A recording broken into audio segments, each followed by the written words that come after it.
जुगाली करता है, मालिक को लगता है मेरे पशुधन बिल्कुल स्वस्थ है। जुगाली का मतलब एकदम निरोग स्वस्थ।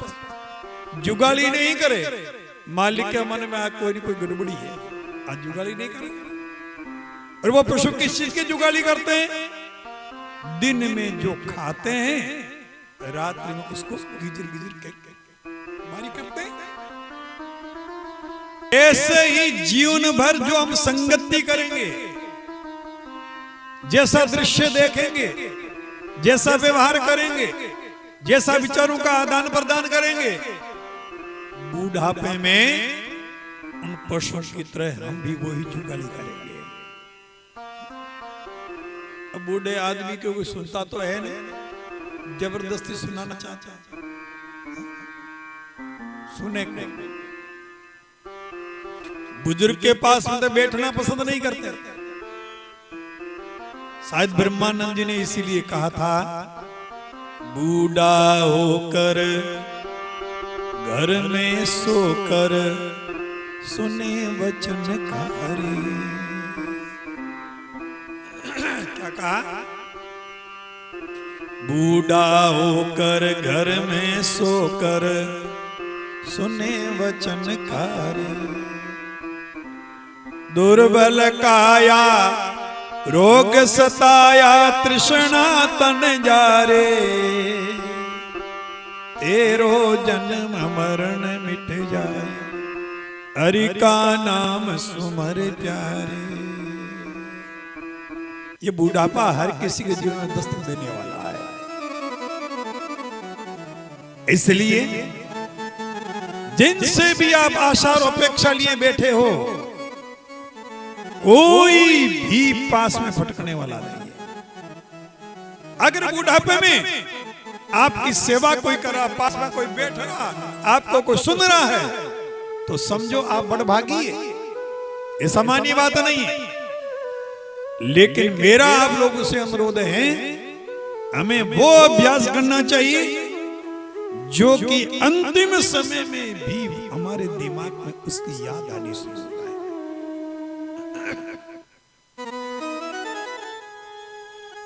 जिस समय बालिका वध किया, उस समय बाली और राम जी की जब निगाह पड़ती है, मिलती है, बाली क्या कहता है? जन्म जन्म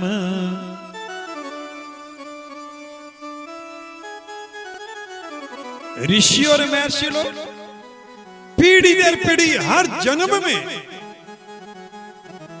भगवान के नाम का श्रवण करते थे, साधना करते थे, लेकिन अंतिम समय में कहीं आवत नहीं, उनकी जीवा पर भी परमात्मा के नाम की स्मृति नहीं आती, तो उनको पुनः जन्म लेना पड़ता था।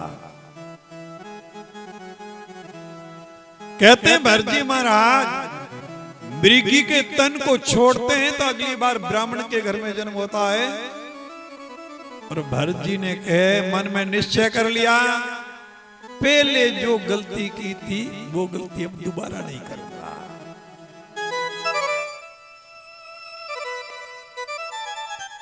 अगर बेटा चतुर होता है, चालाक होता है, समझदार होता है, माँ बाप बेटे पे गर्व करते हैं। भोला हो और उसमें अगर कोई पागल हो तो ये तो भोला पागल है, इसका क्या है?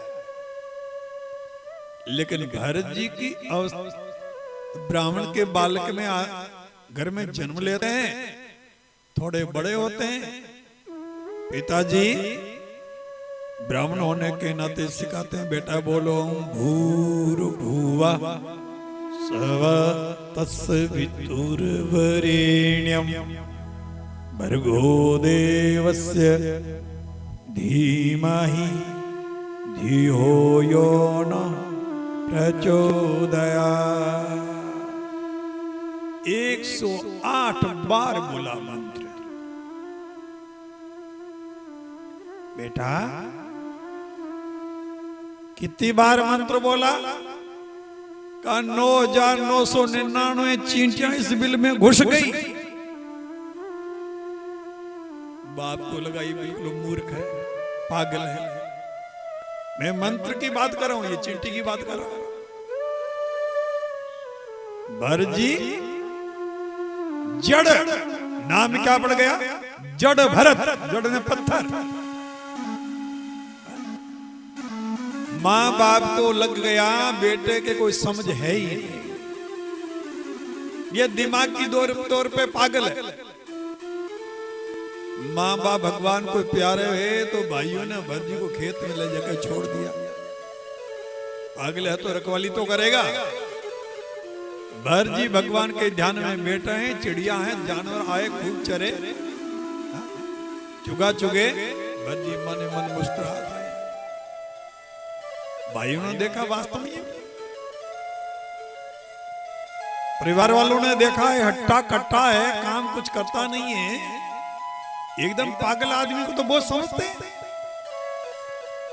एक बार कुछ डाकुओं ने देवी को बलि देने के लिए, पुत्र प्राप्ति पे को बलि की परंपरा रही होगी, मन में आया हट्टा कट्टा ताजा कोई आदमी मिले तो देवी के भोग लगाए, बलि दें ताकि देवी प्रसन्न हो जाए। अचानक भरजी पे नजर पड़ी, भरजी को लेके चले गए, नलाया, खिलाया पिलाया, देवी के आगे जाके बलि देने की तैयारी की। भरजी की गर्दन झुक गई और देवी को पता चला ये साधारण बालक नहीं, साधारण इंसान नहीं, ये तो ब्रह्म ज्ञानी है। जिन डकैतों के हाथ में तलवार थी, देवी प्रकट हुई और उनको छिन्न भिन्न कर दिया।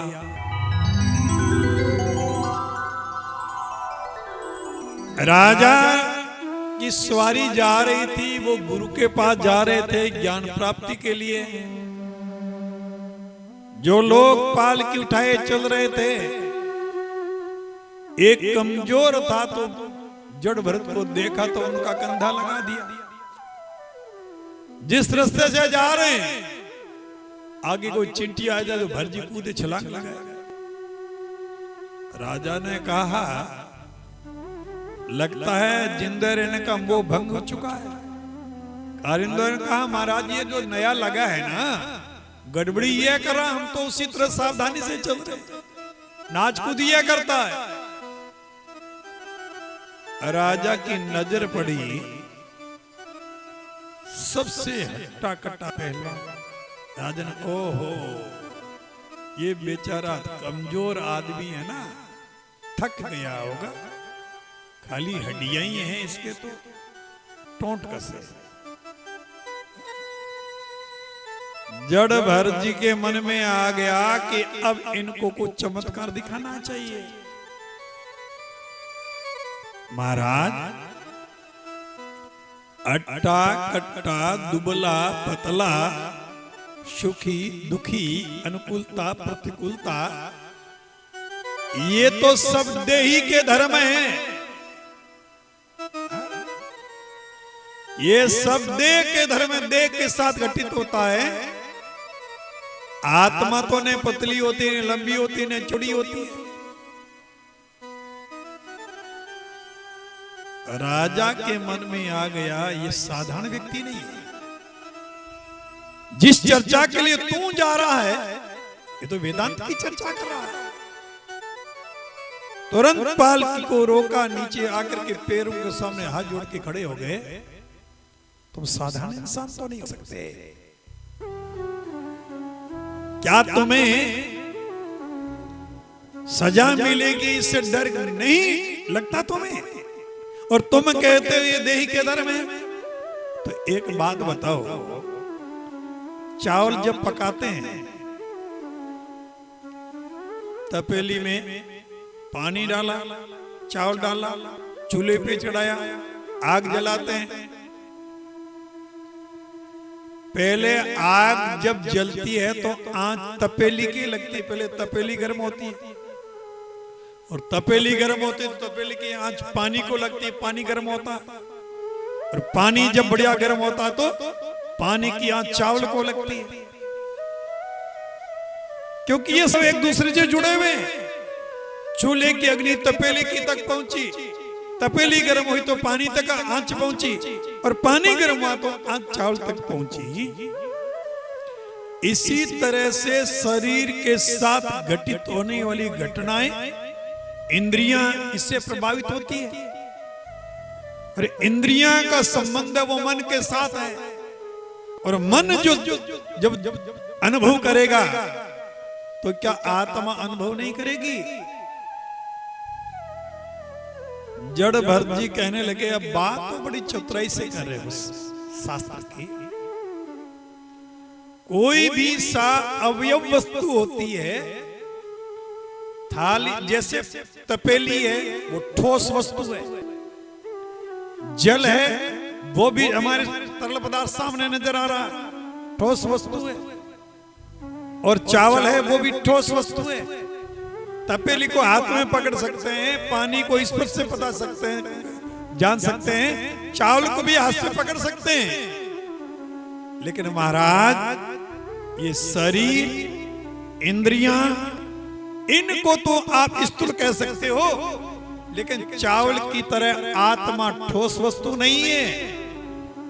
आत्मा का कोई रंग नहीं, आत्मा का कोई रूप नहीं, आत्मा का कोई आकार नहीं, आत्मा का कोई प्रकार नहीं। रूप रेखा लिखने ले खोज न वर्ण विवर्जित। तो महाराज शरीर के साथ घटित होने वाली घटनाएं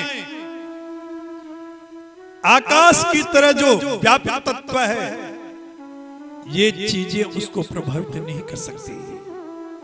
गीता जी भगवान श्री कृष्ण जी कहते हैं,